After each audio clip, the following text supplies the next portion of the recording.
श्रीगुरुभ्यो नमः। ओं गणानां त्वा गणपतिं हवामहे कविं कवीनामुपमश्रमस्तमं ज्येष्ठराजं ब्रह्मणां ब्रह्मणस्पदान् शृण्वन्नोतिभिस्सीदसाधनं శ్రీమన్మహాగణాధిపతయే నమః. సింహరాశి వారికి మాసం మంచి ఫలితాలు సూచిస్తున్నాయి. గురువు 11వ స్థానంలో శుభుడైనందున అన్ని కార్యక్రమాల్లో విజయం సాధిస్తారు. ఇంటా బయట సౌఖ్యాన్ని పొందే అవకాశం కనిపిస్తుంది. శత్రుబాధలు తొలగిపోతాయి. శుభవార్తలు వింటారు. గౌరవ మర్యాదలు కూడా పెరిగే అవకాశం కనిపిస్తుంది. అద్భుతమైన ప్రతిభను కనబరుస్తారు. కుటుంబ వృద్ధితో పాటు ధనలాభం కూడా సూచిస్తుంది. ఇక శని 8వ స్థానంలో ఉండడం వల్ల అర్ధాష్టమ శని దోషం ఉంది. చేపట్టిన కార్యక్రమాలు కొంత ఆటంకం కలిగే అవకాశం కనిపిస్తుంది. బంధుమిత్రులతో జాగ్రత్తగా ఉండడం చాలా మంచిది. కలహాలు ఏర్పడే అవకాశం ఉంటుంది. ధన నష్టాన్ని అధిగమించడం కోసం రుణ ప్రయత్నాలు చేసే అవకాశం కూడా కనిపిస్తుంది.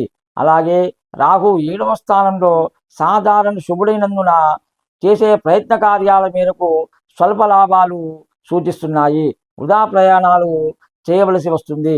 అప్పులు చేయాల్సి వచ్చే అవకాశం కూడా కనిపిస్తుంది. నూతన కార్యక్రమాలకు శ్రీకారం చుట్టే కూడా అవకాశం కూడా కనిపిస్తుంది. బంధుమిత్రుల నుంచి సహకారం కొంత ఆలస్యంగా లభించే అవకాశం కనిపిస్తుంది. అలాగే కేతువు సంవత్సరాంతంలో 1వ స్థానంలో ఉండడం వల్ల అనారోగ్యం సూచిస్తుంది. జాగ్రత్తలు తీసుకోవడం చాలా అవసరం.